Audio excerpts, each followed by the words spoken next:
할렐루야.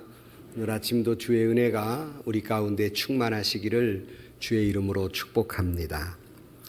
몇 년 전 한 신문에 영화 파니 핑크라고 하는 그 원작 아무도 날 사랑하지 않아를 만든 독일의 영화 감독이자 작가인 노리스라고 하는 분의 단편 소설 나 이뻐라고 하는 소설이 소개된 것을 읽어본 적이 있습니다.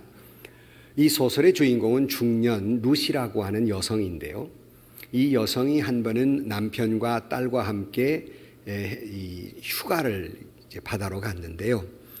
옆에 아주 날씬하고 예쁜 비키니 입은 여성이 이렇게 지나간단 말이에요.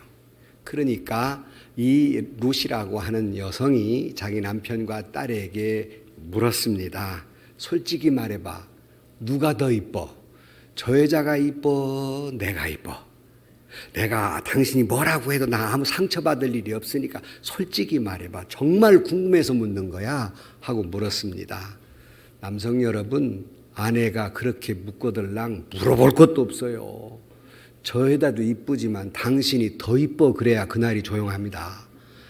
그런데 이 남편이 덜 떨어졌는지 시끄러워 그러면서 자꾸 하지 마라. 대답하기 곤란하니까 화를 팍 냈어요. 옆에 있던 딸이 빙그레 웃으면서 이렇게 말합니다. 엄마, 솔직히 말해서 엄마 나온 배는 좀 흉물스러워 그랬습니다.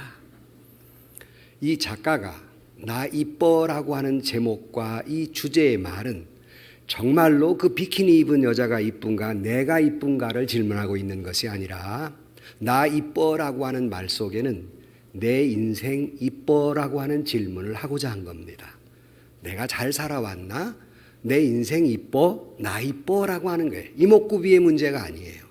내 삶은 아름답게 살아왔느냐 하는 질문을 이 단편 소설을 읽은 사람들에게 하고자 하는 것입니다. 나 이뻐? 정말 나 괜찮아? 나 정말로 예쁘게 나이 들어가는 거야? 나 인생 예쁘게 산 거야? 여러분 이쁘십니까? 지난 금요일 날 제 카톡에 이렇게 우리 부목사님이 제 카톡을 보냈어요. 목사님 토요일 날 점심을 전 교역자들과 함께 했으면 좋겠습니다 하는 문자였어요. 뜬금없는 문자라 무슨 일이 있습니까? 이렇게 물었습니다. 그랬더니 목사님께서 예은교회 오신 지 30년 되는 주일 아닙니까? 1990년 8월 3일 내일이죠. 오늘이 만 30년 되는 날이에요. 목사님 감사한 마음으로 함께 교역자들과 함께 식사를 했으면 좋겠습니다. 로데메 뜰에 우리 카페에 가니까 뭐 다 잘 준비를 해놨어요. 케이크를 들고 축하송을 부르고 뭐 꽃다발도 주고 뭐 선물도 주고 같이 음식을 먹으면서 내내 생각한 것은 나 이뻐? 나 잘 살아온 거야? 30년간 나 목회 잘한 거야? 나 이쁜 거야? 지난 주일 날에는 이렇게 설교를 마치고 지나가는데 우리 여집사님께서 목사님 그동안 예은교회에서 목사님과 함께 신앙생활한 것이 너무 행복했습니다. 그 말을 들으면서 울컥 그걸 한참 참았습니다.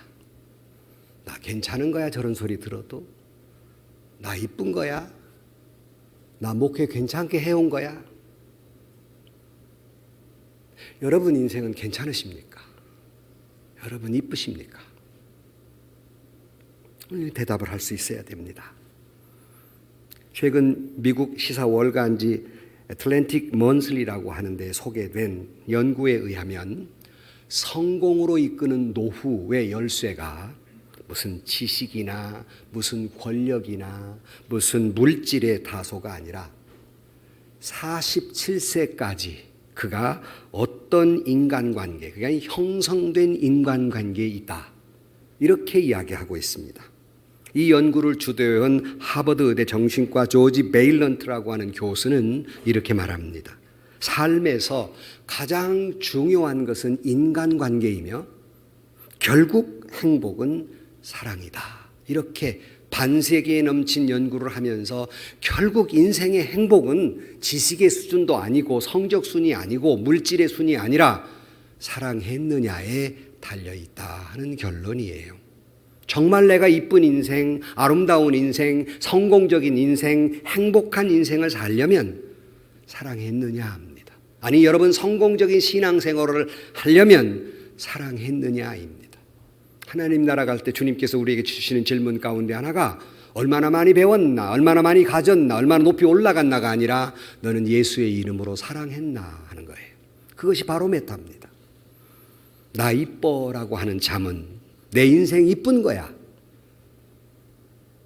여러분이 이 여름철 휴가철입니다.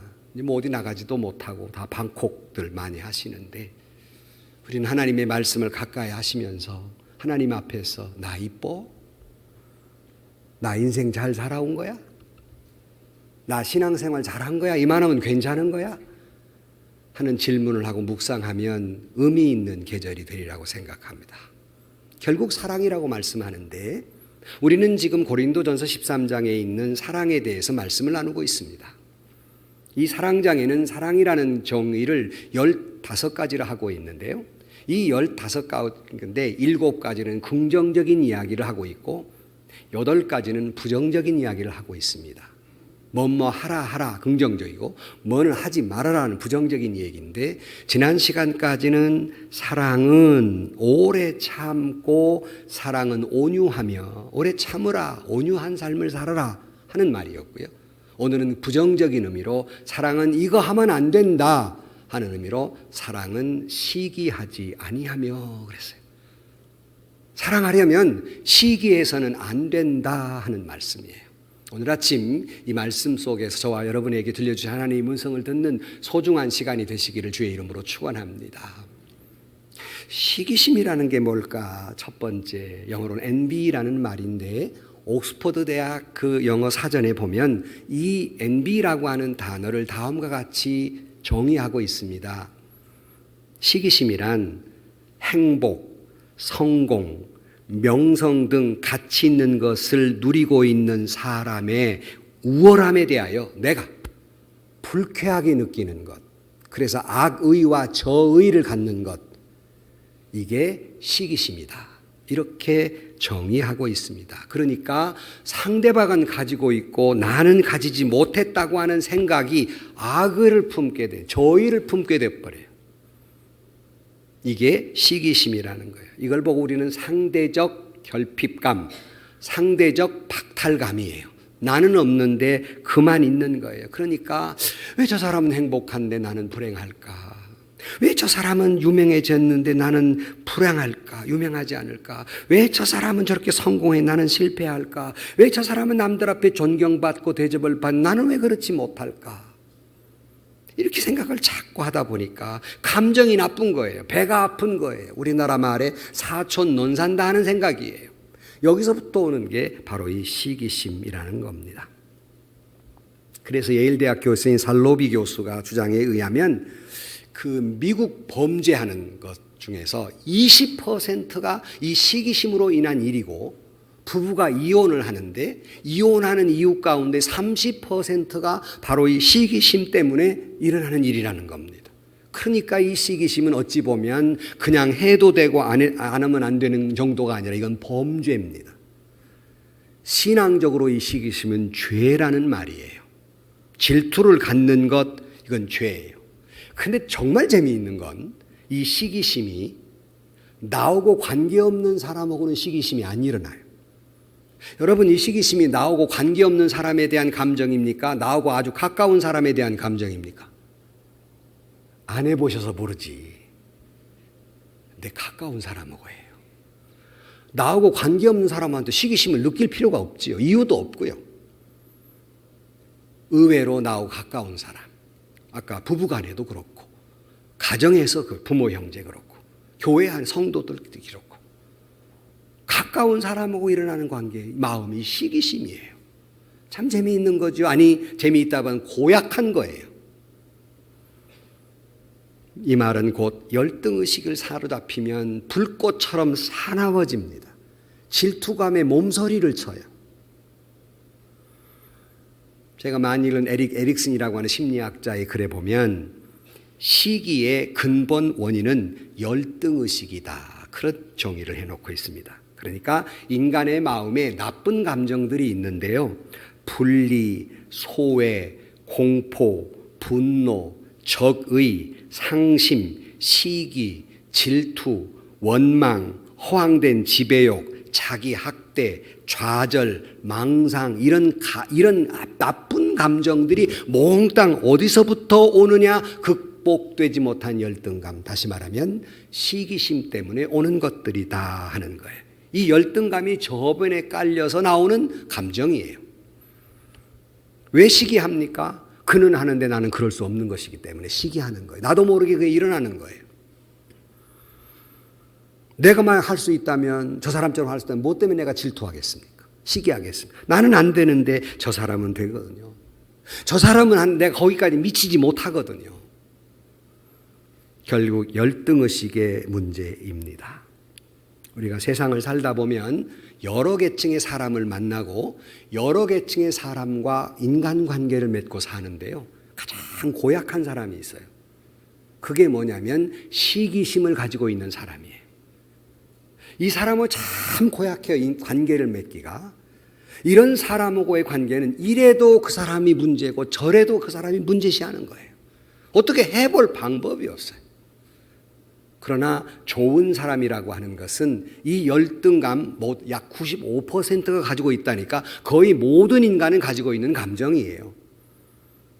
그런데 좋은 사람이란, 좋은 관계를 맺는 사람이란 어떤 사람일까? 이 열등의식이 없는 사람이 아니라 이 열등의식을 극복한 사람입니다.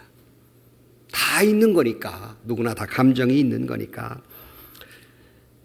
예컨대 나보다 잘된 사람을 위해서 내가 즐거워할 수 있을 때 비로소 우리는 극복할 수 있어요.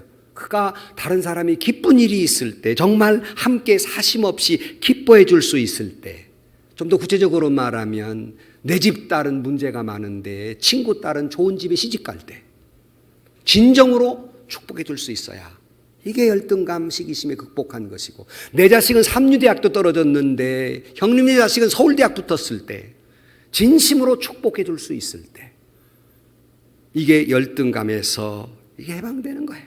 극복하는 거예요. 진정으로 축복해 줄 수 있는 감정을 가질 때 비로소 우리는 이 열등감을 극복하게 되는데, 정말 이것을 극복하기가 어렵습니다. 왜냐하면 이것은 악마의 시험이기 때문에 그래요. 레비스라고 하는 사람이 이렇게 말합니다. 악마가 인간을 파괴하기 위하여 사용하는 가장 강력한 무기는 바로 비교의식, 시기심이다 그랬어요.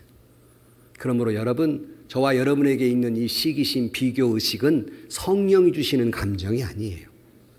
사단이 주는 감정이지요. 우리를 망치려고 하는 괴계이고, 우리 자신과 내 가정과 내 교회와 우리 사회를 망치는 간교한 술수예요. 이게 시기심이라는, 이게 죄라는 겁니다. 어쩌다가 그거 났는데요. 그래도 우리는 그걸 죄라고 생각하고 회개할 수 있어야 돼요. 가끔은 제게 젊은 목회자들이 목회에 대해서 이렇게 물어오거나 또는 강의를 할 기회가 있을 때 정말 행복한 목회, 정말 성공적인 목회를 하기 위해서 몇 가지 이야기하는 가운데 하나가 뭐냐면 시기심, 질투심에서 벗어나라 하는 거예요. 부흥하는 이웃교회 목사에 대한 시기심, 질투심에서 벗어나라. 이 말은 의외로 그런 사람이 많다는 거예요. 우리 교회도 부흥하니까 좋아하는 건 하나님뿐이지 아무도 안 좋아하더라고요. 시기심, 질투심 때문에. 여기서 벗어나야 돼요. 비로소 그럴 때 그의 목회는 그의 목회고 나의 목회는 나의 목회가 있는 거예요. 의외로 저는 살아가면서 정말 그 목사님 인격적으로도 훌륭하고 훌륭한 목회자적 자질이 있고 저보다 훨씬 훌륭한 분들이 계신데, 바로 이 시기심 때문에 목회를 망치고 인생을 망친 분들을 종종 봐왔어요. 아니, 목회자들만 있습니까? 더 많은 경우에 일반인들이 더 많지요. 그러므로 여기서 벗어나야 한다는 거예요. 맥스웰 말치라고 하는 사람이 조금 전에 말씀드린 대로 현대인들은 약 95%가 이 시기심, 열등감이라고 하는 질병에 걸려 있다. 다 우리가 그래요. 참 무서운 거예요. 더 재미있는 건 이 시기심은요, 지식과 상관없어요. 많이 배웠다고 시기를 안 하고 덜 배워도 시기하는 게 아니에요. 물질과 상관없어요. 돈 많다고 시기하지 않고 돈 적다고 시기하는 게 아니에요. 인격과 상관없어요. 인격이 높다고 뭐 시기심하고, 이거 어떤 때는 신앙과도 상관없어요. 무서운 겁니다. 망쳐버리는 거예요. 이것이 시기심이라는 거다 하는 거예요. 두 번째로는 아까 말씀드린 이 시기심은 이 사탄의 술수고 수단이라는 걸 잊지 마시라는 겁니다. 그냥 어쩌다 일어나는 감정인데요, 뭐 이렇게 건너가서는 안 된다는 겁니다. 오스카 와일드의 글에 보면 시기의 악마성이라는 글에 보면 질투는, 시기심은 마귀가 즐겨 사용하는 수단이다 하는 말을 하고 있어요. 뭐 여러분 잘 아는 얘기, 여러분 예화를 드렸습니다만은 한 그 수도사가 성자가 되기 위해서 리비아 사막에서 그 수도를 하고 있어서요. 그럼 마귀란 놈들이 가만두질 않지요. 이 마귀 쫄개들이 이 수도사를 망치기 위해서 예쁜 여자를 보내서 유혹을 해봤어요. 근데 이 수도는 거들떠 보지도 않는 거예요. 금덩이를 갖다 보여줬어요. 요지부동이에요. 생명을 걸고 유혹도 해봤어요. 두려워하지도 않아요. 갖가지 방법으로 다 해도 넘어가질 않는 거예요. 그러니까 이 마귀 쫄개들이 실망을 해가지고 실패를 하고 돌아왔어요.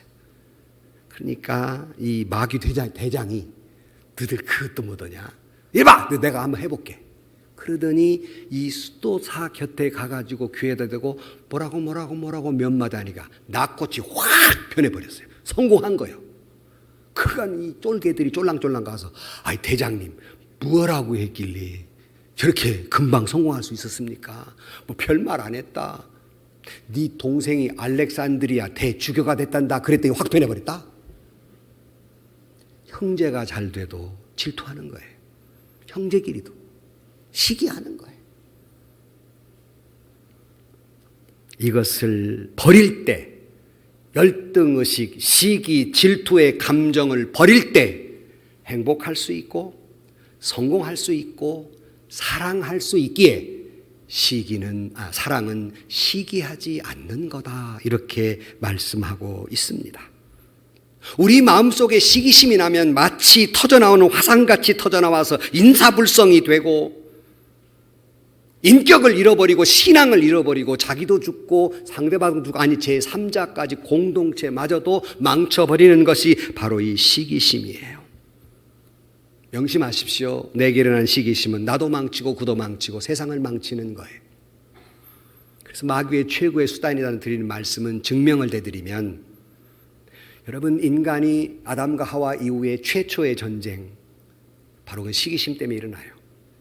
그것은 아담과 하와의 밑에 가인과 아벨의 형제간이 있었는데 이 두 사람이 하나님께 예배를 드렸는데 가인의 예배는 안 받으시고 아벨의 예배만 받으니까 가인이 그러면 왜 하나님은 내 예배를 안 받으셨지 하고 회개할 일인데 질투심, 시기심에 불타서 쫓아가 때려 죽였습니다. 최초의 살인, 최초의 전쟁, 최초의 동족상장, 이게 시기심으로의 시작입니다. 한때는 훌륭했던 사울이 왜 폐위가 됐나? 사울 왕이 블레셋과의 전쟁에 다윗이 골리앗을 넘어뜨리니까 군중들이 사울이 죽인 자는 천천히요, 다윗이 죽인 자는 만만히요. 그러니까 질투심에 불타서 자기가 사위가 될 자기 다윗을 죽이려고 그렇게 시도를 많이 하고 그 폐위가 돼버리고 맙니다. 그뿐입니까? 왜 바리새인들이 예수님을 십자가에 못 박았습니까? 시기심입니다. 어디 있다고요? 성경에 있습니다. 그 말이. 이것을 안 빌라도가 마태복음 27장 18절에 저가 그들의 시기로 예수를 넘겨준 줄 알미러라. 빌라도는 알았어요. 저 사람들이 무슨 권력의 문제도 아니고 물질의 문제가 아니라 시기심이라는 걸 이미 빌라도가 알고 있었어요. 그러니까 십자가에 못 박은 것도 시기심이에요. 혹시라도 여러분 누구에 대해서 좋지 않게 평가하거나 나쁘게 이야기했습니까? 되돌아보십시오. 그것이 나의 시기심의 반론은 아닌지. 예수님을 십자가에 못 박은 것도 시기심이에요. 그러니 시기심이라고 하는 것은 사단의 못된 괴계예요. 그런데 이 시기심 질투는 고린도 교회도 피해가지 못했어요. 고린도 교회는 은사가 많은 교회였어요.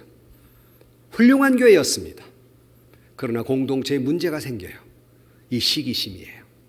그래 여기 바로 사랑장 바로 앞에 12장에는 이 고린도 교회 각가지 은사가 쫙 나열되어 있어요. 그 중에서 최고의 은사로 치는 것이 방언의 은사였습니다. 그러나 그들이 이 방언의 은사 이런 은사를 너무 사모하다 보니까 이제 그 은사를 자랑하기 시작해요. 당신이 받은 은사, 내가 받은 은사 자랑하다 보니까 시기하기를 시작해요. 공동체를 망칩니다. 그래서 사도 바울이 고린도전서 12장 13장을 쓰면서 12장 바로 앞장 맨 마지막을 가보시면 무슨 말이 기록되어 있냐면 너희는 더욱 큰 은사를 사모하라. 내가 또한 가장 좋은 길을 너희에게 보이리라. 바로 13장 내가 사람의 방언과 천사의 말을 할지라도 사랑이 없으면 소리나는 구리와 울리는 괭과리가 된다. 바로 사랑을 이야기하고 있습니다. 그러니까 너희들이 이런 저런 은사를 다 사모하는데 훌륭한 거다. 그러나 더 좋은 은사가 있다. 더 좋은 길이 있다. 그건 사랑이다. 우리 예은교회는 사랑의 은사가 충만한 교회 되기를 주의 이름으로 축원합니다. 산을 옮기나 믿음이 있고 죽은 자를 살릴 만한 그러한 능력이 있어도 사랑이 없으면 아무것도 아닙니다. 시기심은 자기만을 사랑하고 이기주의적 신앙일 수밖에 없고 그 안에는 예수님도 성령님도 하나님도 없는 사람입니다. 우리 교회는 오직 예수님을 자랑하고 예수님 안에서 서로 간에 사랑하고 서로 간에 섬기며 살아가는 교회 되기를 주의 이름으로 축원합니다. 서로 간에 이 어려운 시대에 하나님 안에 예수 안에 합력하고 서로 배려하고 존경하고 해도 어려운 이 시대에 서로 시기하는 물고 뜯고 하면 무엇이 되겠습니까? 아무것도 되는 일이 없습니다. 그러면 어떻게 하면 세 번째로 시기심을 극복할 수 있을까 하는 거예요. 참 어려운 얘기죠. 저 자신도 한 번은 총회에 갔는데 총회에서 쉬는 시간에 커피를 이렇게 먹는데 옆에 아주 한 무리의 대한민국의 유명한 목사님들이 옆자리에 앉아서 이렇게 커피를 마시는 거예요. 앞에 있는 목사님 보고 그랬어요. 참 세상에 잘난 사람들이 왜 이렇게 많어? 그랬어요. 속으로 나도 괜찮은데 아무도 아멘 안 하네. 금방 내가 스스로가 금방 내가 쪼그라드는 거예요. 그러나 여러분, 그분은 그분의 목회가 있고 저는 저의 목회가 있는 거예요. 그분은 그분을 통해 하나님이 하실 일이 있고 저는 예언교회 저를 통해 하나님이 하실 일이 있고 아멘? 질투할 일이 없어요. 그 말을 하고자 하는 거예요. 시기하지 아니하려면 어떻게 극복할 수 있을까 하는 겁니다. 이것은 철저하게 하나님 중심으로 생각할 때 이 시기심을 극복할 수 있습니다. 어떻게 하나님 중심으로 생각하면 이 시기심을 극복할 수 있을까? 이야기를 시작하는데 최근에 우리나라의 엔터테인먼트 회사로 유명한 JYP 아십니까? 박진영이라고 하는 분이 운영하는 JYP 그분이 트와이스나 이런 사람들을 아주 히트시켰다고 그래요. 전 잘 몰라요. 그런데 이분의 기사가 떠서 봤습니다. 그랬더니 이분이 K-팝을 세계화시키기 위해서 한국 사람이 끼지 않는 일본 아이돌 그룹을 만들어서 세계화하겠다고 하는 계획을 가지고 소니뮤직과 함께 일본에서 1년간 오디션 프로그램을 진행했어요. 미국에 있는 일본인, 일본에 있는 일본인 다 한 10,000명이 참석했어요. 그래서 지난달 끝났는데 그래서 9명을 뽑아서 그 니주라고 하는 그룹, 니주가 영어로 need you를 빨리 잡아는 니주라고 하는 그룹을 해서 Make You Happy라고 하는 곡을 발표했는데 아직 공연도 못하고 이것 때문에 근데 오리콘 차트 대부분의 1등을 합니다. 1등 중이에요. 근데 이분이 이 일본에 이런 일을 하면서 일본인들이 박진영이라고 하는 사람에 대한 인격의 감동을 받습니다. 인격의 감동을 받는 것은 이 10,000명을 혼자 오디션을 하는데요. 잘하는 사람도 있고 못하는 사람도 있잖아요. 잘하는 사람에게도 충고를 하고 못하는 사람에게 충고를 하고 모자란 부분을 멘트를 해주는데 그게 너무 감동적인 거예요. 그 중에 제가 그래서 그 글을 보고 뭐 좀 이렇게 찾아도 봤지만은 그 중에 한 아이에게 그렇게 말하는 겁니다. 너에게서 딴 사람의 모습이 보인다? 너는 너로서 충분하다. 다른 사람이 되려 하지 말아라. 너는 너로서 특별하다. 이 세상에 특별하지 않게 태어난 사람은 없다.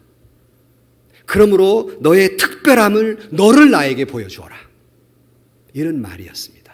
이것은 성경적, 이 사람이 신앙이 있는가 없는가는 잘 모르겠지만 아마 없는 사람으로 알고 있습니다만은 성경적이란 말은 이렇게 말씀드릴 수 있습니다. 하나님은 이 세상의 모든 인간을 이 땅에 보낼 때 특별한 인간으로 창조하셔서 보내신 줄로 믿습니다.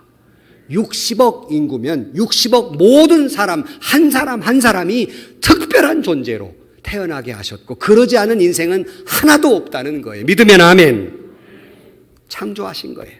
그러므로 나만으로서의 독특한 특별함이 있기 때문에 무엇 때문에 비교해요? 무엇 때문에 남들과 비교해서 열등의식을 가져요? 하나님이 나가 되라고 하는 그 모습이 있는데요. 내게 적당한 어떤 재능도 달란트도 주셨는데 왜 시기하고 질투하는 거예요? 여러분 이렇게 생각하시면 됩니다. 모든 인생이 많은데 하나님이 나를 향해 쓰시는 방법이 다 다른 거예요. 하나님이 저를 이 교회 쓰시는 방법이 다르고 하나님이 다른 교회 목회자를 통해 쓰시는 방법이 다르고 다 다른 거예요. 비교할 거 없어요. 그걸 인정할 때 하나님은 저 사람대로 살라고 하신 것이 있고 나는 나대로 살라는 것이 있다고 그것을 인정할 때 그의 그 잘난 부분을 인정하게 되고 배려하게 되고 나의 귀한 모습을 사랑하게 되는 것이에요. 다시 말하면 시기심을 극복할 수 있다는 거예요. 남을 용납할 수 있을 때 이건 주 안에서입니다. 하나님 안에서입니다. 그러니까 이런 거예요. 상대방이 누리는 행복과 성공과 명성 등을 고가운 눈으로 보지 말라는 거예요.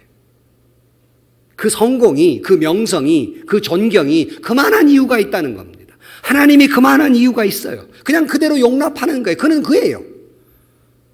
부자는 부자가 되는 이유가 있고 성공은 성공한 사람의 이유가 있으며 높은 자리에 올라가면 올라가는 이유가 있습니다. 잘 되는 가게는 이유가 있다 없다? 몰라요? 잘 되는 가게는 잘 될 수밖에 없는 이유가 있는 거예요. 우리는 신앙적으로 그와 하나님과의 이유가 있는 거예요. 내가 그것 때문에 그냥 시기심에 불타올라 벌벌 떨지 마세요. 가만히 보면 우리는 상대방과 나의 차이점을 부각시키면서 내게 없는 것을 상대방이 있는 걸 발견했을 때 이게 어쩔 줄 모르는 거예요. 나를 묵상해야 되는데 상대방을 묵상하고 앉았어요. 여러분 그렇지만 그가 있는 것 내게 없기도 하지만 내게 있는 것 그도 없어요. 다시 말씀드립니다. 내게 있는 장점, 달란트, 좋은 점 그도 없어요. 그러므로 하나님이 내게 주신 이 바운다리 안에서 최선을 다해 사는 거예요. 하나님은 다시 말씀드리지만 저와 여러분의 한 사람 한 사람 모든 인생, 소중한 인생이 아닌 사람이 없고 특별한 사람이 아닌 사람이 없어요.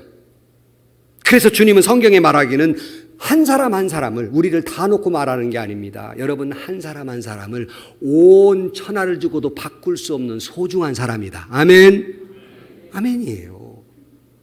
한 사람 한 사람이. 그래서 성경은 말하기를 천하의 귀한 영혼이라고 말했을 뿐만 아니라 내가 너를 보배롭고 존귀히 여긴다고 말씀했으며 내가 너를 기뻐한다고 말씀했으며 내가 너 때문에 기뻐하는 것을 견디지 못할 정도로 기쁨이 있다고 말씀하고 있으며 그러기에 내가 너를 세상 끝날까지 함께 하겠다고 말씀하고 있으며 그러기에 네 부모가 너를 떠날지라도 나는 내 이름을 내 손바닥에 새겨서 너를 잊지 않을 것이고 너를 버리지 않을 것이라고 말씀하고 있습니다.